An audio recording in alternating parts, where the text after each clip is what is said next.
गलत क्या होता है? गलत और सही अभी बताया था। जो तुम्हें अपने अंदर तक ले जाने के लिए, अपने आप को जानने में हेल्प करता है, वो सही है और बाकी सब गलत। तो कह रहे हैं गलत को गलत जानना कि ये जो मैं कर रहा हूँ वो गलत है, ये मुझे अपने तक नहीं ले जाएगा, ये जानना 24 घंटे होना चाहिए। 24 घंटे, एक भी सेकंड ऐसा हुआ कि गलत है और आपको लगता है सही है तो आप फंसे। नमस्कार दोस्तों, स्वागत है आपका इस सीरीज़ में जिसको हम कहते हैं आई एम दैट। उसका एकदम सही हिंदी ट्रांसलेशन अगर करें तो सो हम होगा। मैं वो हूँ मैं। एक फिल्म थी जिसमें जितेंद्र मर के जाते हैं नरक में, वो स्वर्ग में जाते हैं और वहाँ पर ये सबसे पहले यमराज के सामने पहुँचते हैं और यमराज का रोल प्ले किया था, उसका नाम नहीं याद आ रहा उस आदमी का, देवन वर्मा था चित्रगुप्त और यमराज था प्रेमनाथ। बहुत अच्छा एक्टर था, आवाज़ उसकी बहुत दबंग। और वहाँ पर ये भाई साहब जो जितेंद्र मर के गए, वहाँ के लोगों के बीच में लड़ाई करवा दी, पॉलिटिक्स करवा दी बीजेपी कांग्रेस वाली, और वहाँ हड़ताल हो गई। कहाँ? स्वर्ग में, नरक में हड़ताल हो गई। अब लोग मर ही नहीं रहे, सब लोग वापस, जो मर रहे हैं वापस ज़िंदा हो रहे हैं, कोई नहीं मर रहा है क्योंकि लोग वहाँ से ले नहीं जा रहे हैं। तो इन सब के चक्कर में बेचारे जो यमराज हैं उनको धरती पे आना पड़ता है। उस प्रॉब्लम को सॉल्व करने के लिए कौन सा आदमी है, किसने पंगा किया, उसको पहले मिले जाके। तो जितेंद्र थे वो, उसको खुद पैदा होना था इसलिए उसको मरना नहीं था, इसलिए वो सब नाटक किया था उसने। तो बार बार ये कहा करते थे यम है हम, उनका डायलॉग था। यही बताने के लिए मैं आपको बता रहा था, यम है हम। लेकिन आप तो यम भी नहीं है, यमराज भी नहीं है, आप हैं सो हम, वो हैं आप, यमराज से भी बड़े। आज निसर्ग दत्त का जो चैप्टर है वो है डिज़ायरलेसनेस द हाईएस्ट ब्लिस। मतलब जब आपके मन में से इच्छाएं ख़त्म हो जाती हैं तो यही सबसे अच्छा ब्लिस है। तो कल इस आदमी ने जो सवाल पूछा था उससे शुरू करता हूँ मैं। कल लास्ट सवाल इस आदमी ने पूछा था, is such a state realisable? क्या जो आत्मज्ञान, मुक्ति या एक परफेक्ट स्टेट, समाधि की स्टेट की जो आप बात कर रहे हैं, ये सचमुच में मुमकिन है? तो निसर्ग कहते हैं अगर मुमकिन नहीं होता तो मैं बात नहीं करता। Why should I engage in fancies? मैं कहानियाँ क्यों बोलूँ? जो पॉसिबल है वही बोलूँगा। फिर ये आदमी कहता है एवरीबडी कोट्स स्क्रिप्चर्स। बोलते हैं आप, हो सकता है आप झूठ बोल रहे हो, मतलब आप स्क्रिप्चर्स पढ़ ली हो, गीता पढ़ लिया हो या कोई ऐसी पुरानी किताब पढ़ ली हो, उसी को कोट कर रहे हो। Everybody quotes scriptures. तो इसके एवज में हमको भी एक सलाह दे रहे हैं, सुनिए। निसर्ग कह रहे हैं those who know only scriptures know nothing. जो केवल स्क्रिप्चर्स जानते हैं, जैसे अभी ये किताब पढ़ रहे हैं, स्क्रिप्चर है, जो केवल स्क्रिप्चर्स जानते हैं वो कुछ नहीं जानते। To know is to be. जानने का मतलब है होना। I know what I am talking about, it is not from reading और हियर से। और मैं जानता हूँ मैं क्या बोल रहा हूँ। पढ़ी लिखी बातें, खाली पढ़ी पढ़ाई बातें नहीं बोल रहा हूँ, और हियर से नहीं बोल रहा हूँ। हियर से मैंने कहीं सुन लिया हो, उनके मुंह से सुना हो। थोड़ा सा इसका भरोसा नहीं हो पाएगा हम लोगों को। अगर मैं आपसे कह दूं मैं स्क्रिप्चर्स की बात पढ़ के नहीं बोल रहा हूं, तो आप बोलेंगे आप तो सीधे किताब पढ़ रहे हैं, क्या पता उन्होंने भी पढ़ा हो। यह आदमी निसर्ग से सवाल पूछ रहा है, I am studying Sanskrit under a professor. मैं प्रोफेसर के साथ संस्कृत पढ़ रहा हूँ। But really I am only reading scriptures. But मैं तो खाली स्क्रिप्चर्स ही पढ़ रहा हूँ, और मैं सच में बहुत इच्छुक हूँ कि मुझे आत्मज्ञान हो जाए, और मैं आपका गाइडेंस लेने के लिए आया हूँ। तो मेरे ऊपर दया करिए और बताइए मैं करूँ क्या, अगर मुझे खुद को जानना है तो। निसर्ग कहते हैं जब तुम किताब पढ़ ही रहे हो तो मुझसे क्यों पूछ रहे हो? अब ये सवाल है इसका। The scriptures show the general directions but the individual needs personal instructions. बोलते स्क्रिप्चर्स में तो एक जनरल इंस्ट्रक्शन होता है, अच्छा काम करो, कर्म का फल के बारे में मत सोचो। लेकिन मुझे चाहिए इंडिविजुअल पर्सनल इंस्ट्रक्शंस। मुझे उंगली पकड़ के बताइए कि मैं कैसे काम करूं, कैसे सोचूं, कैसे अपने अंदर जाऊं। इसमें क्या आंसर देते हैं सब हमारे निसर्ग? निसर्ग कहते हैं your own self is your ultimate teacher. तुम मेरे पास आए हो, लेकिन तुम्हारा सबसे पावरफुल टीचर, अल्टीमेट टीचर है तुम्हारा सेल्फ। उसी को सदगुरु कहते हैं, सद के गुरु। द आउटर टीचर, मतलब निसर्ग अपने लिए कह रहे हैं, इज़ मेयरली अ माइलस्टोन। जो बाहर का टीचर है वो तो केवल एक माइलस्टोन है। माइलस्टोन मतलब मील का पत्थर। वो क्या होता है? आप जब एक वो पार करते जाते हो लेवल एक तरीके से, हाँ, किलोमीटर बताता है। तो जब एक बाहर के गुरु को देखो, ये मत सोचो कि वो तुम्हें गाइड कर पाएगा। उसको देख करके जान लो कि अच्छा ऐसे ही मैं भी पहुंचूंगा। बस कहते हैं वो तुम्हारा अंदर का टीचर ही तुम्हारे साथ चलेगा गोल तक, जहाँ तक तुम्हें पहुंचना है, क्योंकि वही खुद गोल भी है, वहीं तुम पहुंचना चाहते हो। बोलता है बहुत मुश्किल है। The inner teacher is not easily reached. अंदर के टीचर को खोजने की कोशिश करो, आँख बंद करो, मिलते ही नहीं। आपकी हेल्प करेंगे अगर आप ध्यान से सुने तो आपका भी अंदर का टीचर आपको मिलेगा। मुझे मिला है। कहते हैं अगर तुम्हारा टीचर बाहर तो है नहीं, तुम्हारे अंदर ही है और तुम्हारे साथ ही है, तो जो भी मुश्किल है जिसकी वजह से तुम नहीं पा रहे हो उनको, कोई बड़ी मुश्किल नहीं होगी। Look with in and you will find him. कह रहे हैं आसान है। आज मैं वैभव को सिखा रहा था एक्सरे देखना, बड़ा मज़ा आया। एक एक्सरे देखा कि 10-15 एक्सरेज आए थे और ज़्यादातर एक्सरेज नॉर्मल थे। तो मैंने लगाया, वैभव को दिखाया। तो वैभव मैंने बताया ये डायफ्राम है, ये मीडियास्टाइनम है, ये लंग्स है, ये क्लैविकल की बोन है। ऐसे 4-5-10 चीज़ बताया मैंने। फिर मैंने उनको ये भी बताया कि जब मैं कॉलेज में था MBBS के टाइम पर, मुझे अगर ये एक्सरे दिखा दिया जाए तो मुश्किल से एक लाइन में बोल पाता, बस फिर चुप हो जाता और शायद एग्ज़ाम में मुझे फ़ेल कर दिया जाता। तो उन्होंने मुझसे पूछा अच्छा आप क्या बताते, मतलब आप एग्ज़ाम में क्या बताते, जो एक लाइन कौन सी बताते? तो मैंने बताया कि मुश्किल ज़्यादा से ज़्यादा क्लैविकल का नाम बता देता, ये क्लैविकल है, बस चुप। फिर जो हमारे टीचर होते प्रोफेसर, वो बोलते सर डॉक्टर साहब 6 महीने बाद फिर मिलेंगे एग्ज़ाम में, पढ़ के आइएगा। और इस बात पर बड़े खुश हुए, वैभव बड़े खुश हुए। पता है क्यों खुश हुए? क्योंकि आज अगर मैं इनको एक्सरे दिखा दूँ तो उसमें कम से कम 10 चीज़ ये बता सकते हैं। नहीं, देखिए CP एंगल जान गए, दूसरा ट्रकिया सेंट्रल है, ये जान गए, और जो ये राइट लंग है उसके नीचे डायफ्राम जान गए, और ये यही बोन रिब्स का काउंटिंग जान गए, और क्लैविकल बोन जान गए, मीडियास्टेनम जान गए, पीछे के बोन को स्कैपुला बोलते हैं। ये सारी चीज़ें आप जान गए। और आपको खुशी इस बात की है कि मैं बड़े पापा जब MBBS कर रहे थे और एग्ज़ाम दे रहे थे, उससे ज़्यादा मैं एक दिन में जान गया। तो मैंने इसके साथ कहा कि एक चालाकी करते हैं हम लोग कि गरिमा को बुलाएंगे, उसको ऐसे ही जब टाइम पास वाली क्लास चलेगी, एक्सरे देखना है, क्योंकि ऐसा नहीं कि सब चीज़ें करियर के लिए है। मैंने उनको पढ़ाते पढ़ाते एक बहुत सीरियस एक्सरे दिखाया, और वो एक्सरे मैंने लखीमपुर आने के बाद सीखा था। MD करने के 2 साल बाद, क्योंकि 2 साल तक मैंने एक्सरे बहुत कम देखे थे, सीरियस पेशेंट के एक्सरे हमारे पास आते नहीं थे। लखीमपुर में आया तो एक होता है free air under diaphragm. Diaphragm एक मसल होती है लंग्स की, उसके नीचे फ्री एयर नहीं होना चाहिए। अगर वो है तो पेशेंट बहुत सीरियस है। और लकीली आज एक एक्सरे आ भी गया, आपने देख भी लिया। अगर आप उस एक्सरे को जानते हैं, आपके आसपास में कोई किसी का हुआ है वो एक्सरे और वो फाइंडिंग है, तो आप उसकी जान बचा सकते हैं।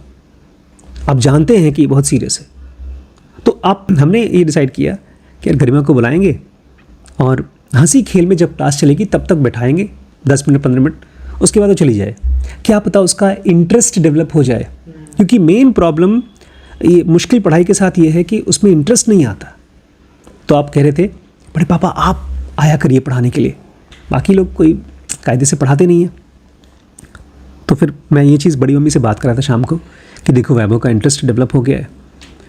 तो बोलती हैं कि तुम एक काम करना, जब हमारी संस्था बड़ी होगी तो एक ट्रेनिंग इंस्टीट्यूट खोलेंगे हम, जहाँ पर एम्प्लॉयज़ को ट्रेन करेंगे। तो ट्रेनिंग इंस्टीट्यूट के हेड तुम बन जाना, और काम धाम कराने वाला काम मैं करूँगी, क्योंकि सिखाने के चक्कर में तुम्हारा मेरा नुकसान हो जाता है, पेशेंट लेट हो जाते हैं। मैंने कहा लेकिन आइडिया अच्छा है। सारी बड़ी बड़ी संस्थाओं में एक ट्रेनिंग इंस्टीट्यूट होती है, सभी जगह पर। महिंद्रा में ट्रेनिंग इंस्टीट्यूट है, टाटाज में ट्रेनिंग इंस्टीट्यूट है।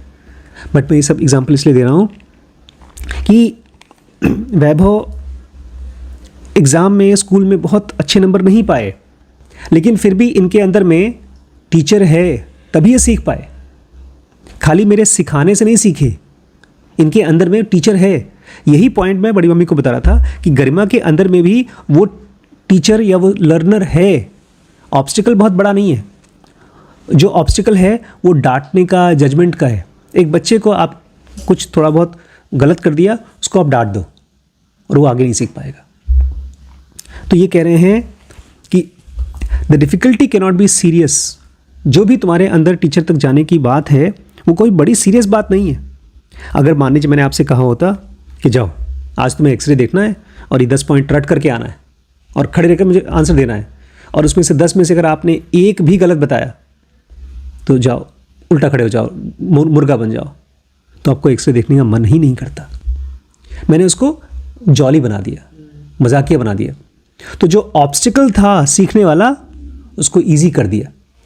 तो ये कह रहे हैं अंदर तक जाने का जो भी ऑब्स्टिकल तुमको लगता है वो बहुत मुश्किल नहीं है, ईजी है।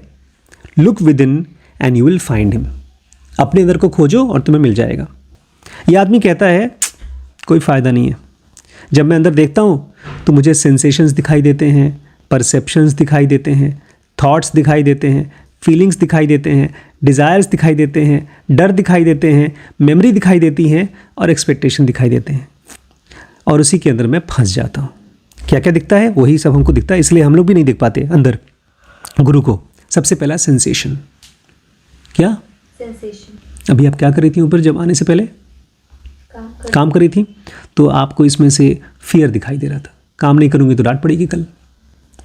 अंदर झांकने की कोशिश कर रहे हैं तो हम लोगों को कभी कभी मेमोरीज दिखता है, ज़्यादातर मेमोरीज दिखता है। आंख बंद करो, दिन भर में क्या किया वो दिखता है। हम लोगों को फिर एक्सपेक्टेशंस दिखाई देती है, कल ये चीज़ करना है, हमसे एक्सपेक्टेड है। सेंसेशंस देखना पड़ता है, सेंसेशंस तो बहुत देखना पड़ता है। इनफैक्ट अगर कोई आदमी विपस्सना जाएगा तो उसमें यही कहा जाता है अपनी बॉडी के अंदर में सेंसेशंस को देखो देखो देखो देखो देखो देखो। परसेप्शंस मतलब जो भी चीज़ें आस पड़ोस में हैं उसको देखो, थॉट्स को देखो। खैर ये सब देखने के लिए कहते हैं, और ये आदमी कह रहा है अंदर झांकता हूँ तो यही दिखता ही है। I am immersed in this cloud and see nothing else. मैं भगवान को अंदर, गुरु को देखने की कोशिश करता हूँ, लेकिन ये सब बादल हैं। Sensations, perceptions, thoughts, feelings, desires, fears, memories, expectations. Nisarga कहते हैं that which sees all this and the nothing to is the inner teacher. वो एक तरह का इशारा और उसका स्ट्रक्चर बता रहे हैं, कैसा दिखाई देता है हमारा गुरु। हमारा गुरु दिखाई देता है that which sees all this. ये बहुत बड़ी चीज़ बता रहे हैं, क्योंकि नॉर्मली जब हम गुरु के बारे में सोचते हैं, भगवान के बारे में सोचते हैं, तो कोई हमारे जैसा एक इंसान, दाढ़ी वाड़ी होगी, समझदार होगा और उसके पास ढेर सारी ताकत होगी। जैसे अभी शाम को बड़ी मम्मी ने मुझे दिखाया कैसे बांके बिहारी के मंदिर में खूब भीड़ रहती है, और वहाँ एक वृंदावन में एक मंदिर है जहाँ पर पर्दा लगा दिया जाता है कुछ देर बाद, 15-20 मिनट में पर्दा लगाते हैं। क्योंकि कहानी ये है कि जब पता नहीं राधा या मीरा, पता नहीं कौन देख रही थी, तो उनके देखने से भगवान हिप्नोटाइज हो गए, उनके साथ चले गए। ऐसी कहानी है। तो एक तो कॉन्सेप्ट ये है कि भगवान आपसे बाहर है, आपके गुरु आपसे बाहर है। निसर्ग कहते हैं कि जो तुम्हारे अंदर में तुम्हारा टीचर है वो है the one which sees all this. वो कौन है? The one who sees all this. तुम्हारे अंदर में वो एंटिटी है जो इन सब चीज़ों को देखती है, एंड द नथिंग टू, और जो चीज़ नहीं है उसको भी देखती है। ये है अंदर का टीचर। तो कैसा दिखाई देता है तुम्हारा गुरु? उसकी शक्ल कैसी है? मेरा टीचर एक तरह से ट्रांसपेरेंट है, लेकिन ट्रांसपेरेंसी ऐसी नहीं है डेड ट्रांसपेरेंसी। मुझे याद है बचपन में एक बार मैं स्कूल में चाचा लेने आया करते थे, मैं शायद 3rd या 4th में था। स्कूल छुट्टी हो गई, सारे बच्चे चले गए, जो बच्चे कुछ बच्चे थे वो भी चले गए, टीचर भी चले गए, प्रिंसिपल भी चले गए, चपरासी भी चले गए, सब चले गए, चाचा आए नहीं अभी तक। मिलिट्री स्कूल था और एक बड़ा सा पीपल का पेड़ के नीचे बैठ के मैं क्या कर रहा हूँ, भैं भैं भैं भैं रो रहा हूँ। उस समय का सन्नाटा अच्छा नहीं लगता था भाई साहब, डरावना था सन्नाटा। और वही बाद में जब मैं थोड़ा बड़ा हो गया और मेरी गर्लफ्रेंड वगैरह बनी तो सन्नाटे खोजते थे हम, वो अच्छे लगते थे सन्नाटे, अकेलापन। लेकिन ये जो साइलेंस है वो डरावना साइलेंस भी नहीं है और वो रोमांटिक साइलेंस भी नहीं है जहाँ पर आपको चीज़ें अच्छी लगती हैं। इस चीज़ को फोकस करिए क्योंकि जो इनर गुरु तक पहुँचना है ना, अब आसान हो जाएगा। कह रहे हैं हमारे अंदर में जो गुरु है वही है और बाकी सब चीज़ें खाली दिखती हैं कि हैं। क्या डिफरेंस है हैं और दिखती हैं में? जो दिखती है वो आपको इल्यूजन कर सकता है, जो है वो है। जो दिखता है वो कुछ टाइम के बाद गायब हो जाता है, लेकिन जो है वो कभी ख़त्म नहीं होता। He is your own self, स्वरूप। निसर्ग कहते हैं वो तुम्हारा अपना सेल्फ है, स्वरूप है, वही तुम्हारी उम्मीद है और वही तुम्हारा फ्रीडम का अश्योरेंस है। अश्योरेंस मतलब दिलासा देता है, गारंटी है। Guarantee. Find him and cling to him and you will be saved and safe. उसको खोजो, उसको पकड़ो और उसको चिपक जाओ, क्लिंग करो और तुम बचा लिए जाओगे और तुम सेफ रहोगे, उसके बाद कोई दिक्कत नहीं आएगी। तो ये आदमी कहता है मैं आपकी बात का तो भरोसा है मुझे कि आप जो कह रहे हैं सही कह रहे हैं, लेकिन जब सही में पकड़ने का मौका आता है खुद को, मतलब अंदर अंदर के गुरु को, तो एस्केप कर जाता है, भाग जाता है। जैसे पानी में मछली पकड़ो तो फिसल जाती है, ऐसा कुछ हो जाता है। The idea it escapes me, where does it arise. देखिए निसर्ग तुरंत एक ध्यान करवा रहे हैं उससे। निसर्ग कह रहे हैं, तुम कह रहे हो कि जब मैं अपने अंदर में भगवान को देखने की कोशिश करता हूँ तो वो एस्केप कर जाता है। क्या कर जाता है? भाग जाता है। ये आइडिया कहाँ निकल रहा है? ये आइडिया तुम्हारे अंदर में कहाँ चल रहा है? The idea it escapes me, where does it arise, कहाँ से आ रहा है? तो ये आदमी कहता है मन में, in the mind. And who knows the mind? जो तुम बोल रहे हो मन में, ये किसको पता है कि मन में हो रहा है ये? Who knows the mind? तो ये आदमी कहता है witness of the mind knows the mind. इसने पढ़ा होगा, शब्दों का इस्तेमाल सही कर रहा है कि मेरे मन का एक साक्षी है, उसको पता है कि मन में ये चल रहा है। Anybody come to you and say I am the witness of your mind? Nisarga कहते हैं कोई आके बताया था क्या कि मैं तुम्हारे मन का साक्षी हूँ? बोलते अगर कोई आके बताता तो वो भी एक दिमाग में चलने वाला आइडिया होता बस। Then who is the witness? फिर निसर्ग कहते हैं तो तुम्हारे अंदर में साक्षी है कौन? तो फाइनली वो आदमी कहता है मैं हूँ, मैं ही तो साक्षी हूँ। So you know the witness because you are the witness. इसका मतलब यह है कि तुम अपने अंदर के साक्षी को जानते हो क्योंकि तुम ही साक्षी हो। You need not see the witness in front of you. हम सब ये सबसे बड़ी गलती करते हैं, जब हम गुरु को या अंदर के डिवाइन ट्रैपमेंट को देखना चाहते हैं तो हम चाहते हैं दिखे। कह रहे हैं तुम सबसे बड़ी गलती करते हो, you need not see the witness in front of you. तुम्हें विटनेस को, साक्षी को अपने आंख के सामने नहीं लाके देखना है। Here again to be is to know. आध्यात्म में to be is to know. जब हो तो आपको पता है। जब आप किसी काम के लिए बोलती हो ये काम मेरे लिए मुश्किल है, ये एक आइडिया है दिमाग में चलने वाला। जब आप उस काम को करोगे तो आप देखोगे अरे ये शायद इतना मुश्किल नहीं जैसा मैं सोचती थी। आज शाम को मैं रिम्पी से बता रहा था कि जैसे वैभव का इंटरेस्ट आया है मेडिसिन में, ऐसे ही गरिमा का भी आ सकता है। बोलते तुम ज़बरदस्ती चाहते हो गरिमा के अंदर में इंटरेस्ट आए, उस बेचारी के लिए मुश्किल है तो क्यों उसको ज़बरदस्ती क्यों धक्का मार रहे हो? मैंने कहा क्योंकि मेरे हिसाब से मोटिवेशनल इंटरव्यू किया जा सकता है और इंटरेस्ट डेवलप किया जा सकता है। तो उन्होंने कहा मोटिवेशनल इंटरव्यू से कोई फ़ायदा नहीं होगा। मैंने कहा तुम्हें कैसे पता? क्या तुम जानती हो मोटिवेशनल इंटरव्यू? बोले तुमने तो बताया मुझे। मैंने कहा लेकिन मोटिवेशनल इंटरव्यू एक ख़ास तरीका है बात करने का, और उस तरीके में किसी भी इंसान से जिससे आप बात कर रहे हो उसको पुश मत करो। क्या मत करो? पुश मत करो। और बात करते करते क्यूरियस रहो उस आदमी की लाइफ में। क्या रहो? क्यूरियस। एक तो आप पुश नहीं करोगे और दूसरा क्यूरियस नहीं होगे, क्यूरियस होगे।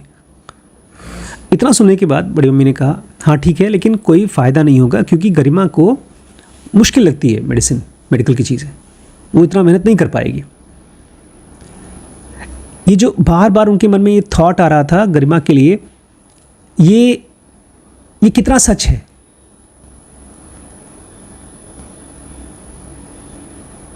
ये हमारे मन में थॉट आ रहा है, आपके मन में थॉट आएगा कि ये काम मेरे लिए बहुत मुश्किल है। ये कितना सच है?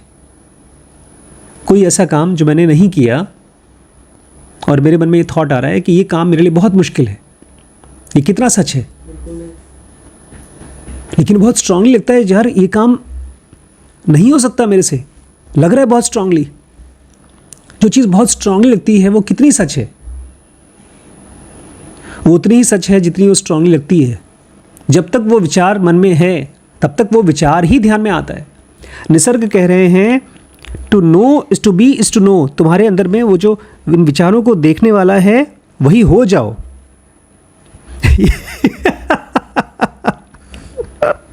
एक सवाल सुनिए भाई साहब, इतना सब हो गया कहानी। अब भाई साहब क्या पूछते हैं? Yes I see that I am the witness. आपका कहना सही है, मुझे लगता है कि मैं विटनेस हूँ, अवेयरनेस इटसेल्फ, मैं खुद ही वो अवेयरनेस हूँ। But in which way does it profit me? लेकिन सबसे मुझे फ़ायदा क्या मिलने वाला? आप जान गया मैं अवेयरनेस हूँ, फ़ायदा क्या है इससे? What a question. निसर्ग कहते हैं वाह क्या सवाल पूछा है भाई तुमने, what a question. What kind of profit do you expect? क्या मुनाफा चाहते हो तुम साक्षी हो गए, इससे तुम क्या फ़ायदा चाहते हो? To know that you are is not good enough. अगर तुम जान जाए हो कि तुम क्या हो, ये तुम्हारे लिए काफ़ी नहीं है।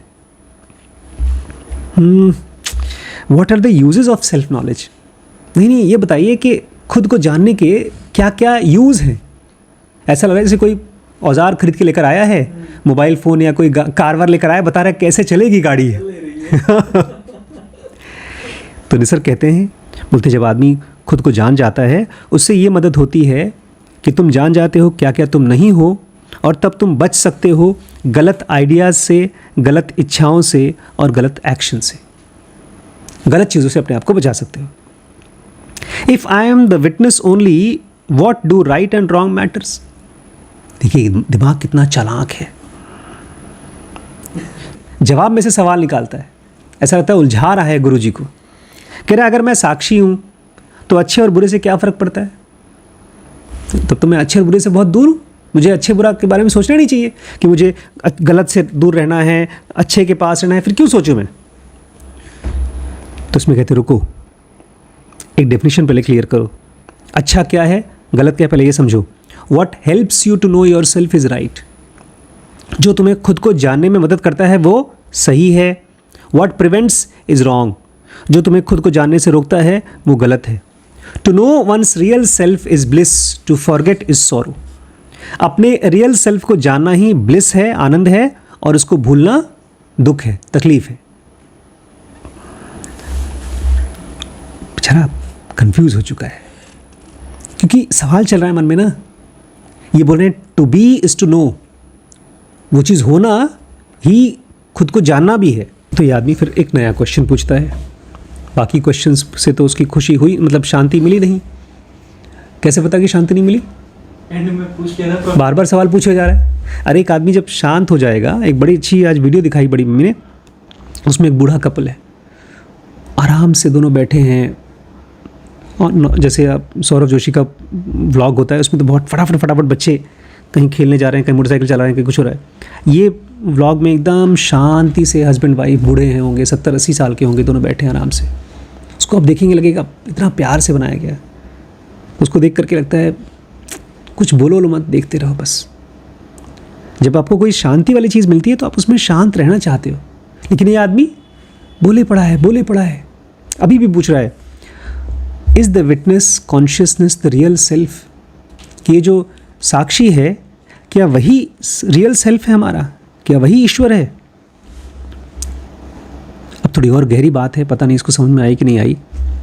It is the reflection of the real in the mind. साक्षी मतलब reflection of the real in the mind. एक माइंड है शीशे की तरह, उसका रिफ्लेक्शन, रियल का रिफ्लेक्शन है साक्षी। जो ईश्वर है या गॉड है वो तो इससे भी परे है। The real is beyond. नई बात ये बता रहे हैं कि ये शरीर है, इस शरीर के अंदर में मन है, जो मन बाहर की चीज़ों को देखता है, उसी को रिस्पॉन्ड करता रहता है। लेकिन अगर तुम साक्षी के पास पहुंच जाते हो, उस स्पेस के पास पहुंच जाते हो, वो भी तुम्हारा भगवान नहीं है, वो रिफ्लेक्शन है, इमेज है रियल की, और रियल बियॉन्ड है। क्योंकि इस आदमी ने सवाल पूछा है, क्या हमारा रियल सेल्फ ही साक्षी रियल सेल्फ है? The witness is the door through which you pass beyond. कह रहे हैं ये जो साक्षी है वो दरवाज़ा है जिसमें से तुम बियॉन्ड जाओगे। इस दरवाजे से गुजर के जाना ही पड़ेगा। हमको लगता है कि ठीक है, अगर हम भगवान हमारे अंदर है तो अब हूँ, नहीं, अभी हम लोग शरीर और मन हैं, और हमारा शरीर और मन बाहर की चीज़ों में ही इंटरेस्टेड है, उसी को रिस्पॉन्ड कर रहा है। लेकिन जब हमारा मन बाहर की तरफ से अंदर की तरफ मूव करेगा, अभी तो बाहर की चीज़ों को दिखाता है, बाहर की चीज़ों को डिज़ायर के रूप में, थॉट्स के रूप में, और फीलिंग्स के रूप में, फियर के रूप में, मेमोरी के रूप में, एक्सपेक्टेशन के रूप में दिखाता है। जब वो साक्षी की तरफ हो जाता है, मतलब भगवान की तरफ हो जाता है, तब वो शांत हो जाता है। शांत जब रहता है बहुत समय तक, तब वो आपको बियॉन्ड ले जाता है।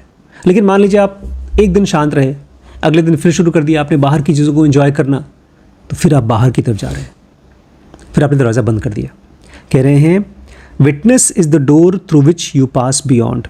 साक्षी वो दरवाज़ा है जिसके ज़रिए तुम बियॉन्ड जाओगे। पहले पूछा कि एनलाइटन होकर के फ़ायदा क्या है, अब पूछ रहा है मेडिटेशन का पर्पस क्या है, ध्यान किस लिए करूँ मैं। Seeing the false as the false is meditation. हमारी आंखों में गलत को सही मानने की एक आदत है, मन को और आंखों को। जब तुम गलत को गलत देख लोगे, यही ध्यान है। This must go on all the time. और ये चीज़ 24 घंटे चलना चाहिए। जब भी तुम्हें गलत दिखाई दे, गलत क्या होता है?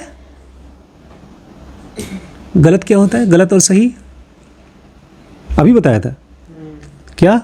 The witness only what to right and wrong matter. तो कहा था उन्होंने what helps you to know yourself is right, what prevents is wrong. जो तुम्हें अपने अंदर तक ले जाने के लिए, अपने आप को जानने में हेल्प करता है, वो सही है और बाकी सब गलत। तो कह रहे हैं गलत को गलत जानना कि ये जो मैं कर रहा हूँ वो गलत है, ये मुझे अपने तक नहीं ले जाएगा, ये जानना 24 घंटे होना चाहिए। 24 घंटे, एक भी सेकंड ऐसा हुआ कि गलत है और आपको लगता है सही है, तो आप फंसे। We are told to meditate regularly. आदमी कहता है हाँ, कहा जाता है कि रेगुलरली ध्यान किया जाना चाहिए, रोज़ कम से कम 1-2 बार ध्यान करना चाहिए। Deliberate daily exercise in discrimination between the true and the false and renunciation of the false is meditation. कहते हैं वो आंख बंद करके ध्यान करने वाला ध्यान चीज़ नहीं होता 24 घंटे वाला।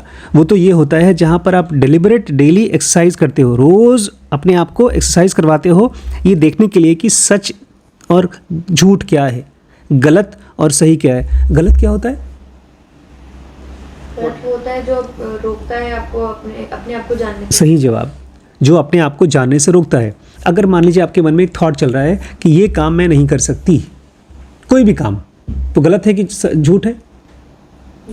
गलत है। कैसे पता? वो रोक रहा है जानने में कि मैं वो कर पाऊंगी। नहीं, खाली वो नहीं, वो थॉट है इसलिए भी गलत है। चेंज भी हो सकता है। थॉट चेंज हो सकता है। आप अच्छी अच्छी मोटिवेशनल वीडियो सुनो, अच्छा लगेगा आपको। कोई चीज़ गलत इसलिए है क्योंकि वो टेम्परेरी है, वो परमानेंट नहीं है। तो 24 घंटे आपके मन में ये चलना चाहिए, ये गलत है, ये सही है, उसको अलग करो। निसर्ग कहते हैं बहुत से अलग अलग तरीके हैं ध्यान करने के, लेकिन वो सारे के सारे यहीं आ जाते हैं। गलत और सही में 24 घंटे का डिफ्रेंसिएशन करते रहो। Please tell me which road to self realisation is the shortest. बोलते शॉर्टकट बता दो कोई, कौन सा तरीका है सबसे शॉर्ट तरीका अपने आप तक, अपने भगवान तक पहुंचने का, शॉर्टकट बताओ। निसर्ग कहते हैं नो वे इज़ शॉर्ट और लॉन्ग, कोई रास्ता ना छोटा है ना बड़ा, but some people are more in earnest and some are less. खाली लोगों में अंतर है, रास्ते तो वैसे ही हैं। कुछ लोग हैं जो बहुत ज़्यादा अर्नेस्ट हैं, अर्नेस्ट मतलब जल्दी पहुंच जाए, अर्नेस्ट मतलब उनकी तीव्र इच्छा है ईगर। बहुत। हाँ, आप जब देखेंगी इस लड़के को तो एकदम एकलव्य की तरह पढ़ाई कर रहा है आजकल, जाकर वहाँ पर बेइज्जती खा रहा है। अल्ट्रासाउंड में बैठा हुआ था, बड़ी ने कहा उठो उठो मुझे चाहिए अल्ट्रासाउंड, उठ गया पीछे खड़ा हो गया। कुछ काम दो तो बड़ा खुश हो जाता है, अरे मुझे एक्सरे देखने को मिल रहा है, कुछ नहीं तो यहाँ वहाँ घूमता रहता है। इतनी बेइज्जती कराने वाला इंसान, ये अर्नेस्टनेस है किसी काम को सीखने की। वहीं पर मैं बोलूँ जाके रसील, अरे कुछ काम धाम तो देते नहीं आप लोग, खड़े रहो बस, आप निकल आएंगे। तो वो है लेस अर्नेस्टनेस। मौका तो सीखने का है लेकिन अर्नेस्टनेस नहीं है। ऐसे ही भगवान को जानने का मौका तो 24 घंटे है लेकिन अर्नेस्टनेस की कमी है। I can tell you about myself. तो निसर्ग कहते हैं मैं अपने बारे में बताता हूँ, मैं कैसे एनलाइटन हुआ। I was a simple man but I trusted my guru. मैं बहुत ही सीधा आदमी था, बहुत ही सिंपल आदमी था, लेकिन मुझे अपने गुरु के ऊपर भरोसा हो गया। What he told me to do I did. मुझे जो जो करने के लिए कहा मैंने किया। He told me to concentrate on I am. उन्होंने मुझसे कहा मैं पन पे ध्यान दो। मन में जहाँ कहीं पर भी कोई विचार चले उसके पीछे पूछो कि मैं हूँ, ये विचार मुझे हो रहा है, उस पर ध्यान दो। आई डिड, मैंने किया। He told me that I am beyond all perceivables and conceivables. उन्होंने कहा जो भी चीज़ें दिख सकती हैं, जो भी चीज़ें महसूस हो सकती हैं, मैं उन सब से परे हूँ। आई बिलीव्ड, मैंने विश्वास कर लिया, जैसे छोटा बच्चा विश्वास कर लेता है। I gave him my heart and soul. मैंने उनको अपना दिल और दिमाग दे दिया। माई एंटायर अटेंशन, मैंने अपना पूरा ध्यान उनको दे दिया। And the whole of my spare time, और अपना सारा खाली समय उनको दे दिया। I had to work to keep my family alive. और मैं बता दूँ उस समय मुझे काम करना पड़ता था क्योंकि मुझे अपने परिवार को पालना पड़ता था। As a result of faith and earnest application, मुझे उनके ऊपर भरोसा था और मैंने बहुत ईमानदारी से जो कुछ भी उनसे सीखा उसको अप्लाई किया। I realised myself within 3 years। मैं 3 साल में एनलाइटेंड हो गया। तुम कोई भी रास्ता चूज़ करो जो भी तुम्हें पसंद है, कितनी जल्दी पहुंचोगे वो डिपेंड करेगा तुम्हारे अर्नेस्टनेस पे। तो लास्ट में बोलता है कोई हिंट दीजिए ना मुझे, कोई इशारा, कोई hint. Establish your self firmly in the awareness of I am. अपने आप को मैंपन में ले जाओ, किसी विचार के साथ उलझाओ मत, क्योंकि तुम्हारे मैंपन से ही सारे काम निकलते हैं, शुरू होते हैं, और सारे काम ख़त्म भी इसी में होते हैं। This is the beginning and the end of all endeavours. दुनिया के सारे काम तुम्हारे मैंपन से निकलते हैं और उसी में ख़त्म होते हैं। मुझे तो अब ऐसा लगता है जैसे कि हमारे मन के अंदर में एक बहुत बड़ा, बहुत ऊंचा पहाड़ है, माउंट एवरेस्ट जैसा। ऐसे गर्मियों में, एकदम जून की, जुलाई की गर्मियों में, तपती हुई गर्मियों में भी आप पहाड़ों में जाओ तो एकदम ठंडक होती है। मन में जितने भी डिस्टर्ब्ड हो, जितने भी परेशान हो, वो हो गया प्लेन्स, और अपने अंदर में मैंपन में चले जाओ तो वो हो गए पहाड़। वो हमारे मन के अंदर ही है। चैप्टर का नाम था डिज़ायरलेसनेस द हाईएस्ट ब्लिस। डिज़ायरलेस आपको होना नहीं है ज़बरदस्ती, आपका जो सेल्फ है वो डिज़ायरलेस है ही। जो कुछ भी थॉट चल रहे हैं, सेंसेशंस चल रहे हैं, फीलिंग्स चल रही हैं, फियर, डिज़ायर, मेमोरीज, उन सब के आसपास देखो किसको हो रहा है ये। आप घबरा रहे हैं तो पूछो कौन घबरा रहा है। आपके मन में बहुत मन कर रहा है, बहुत स्ट्रांग, उस काम को तुरंत करने के बजाय आप पूछो किसको हो रहा है ये बहुत स्ट्रांग मन।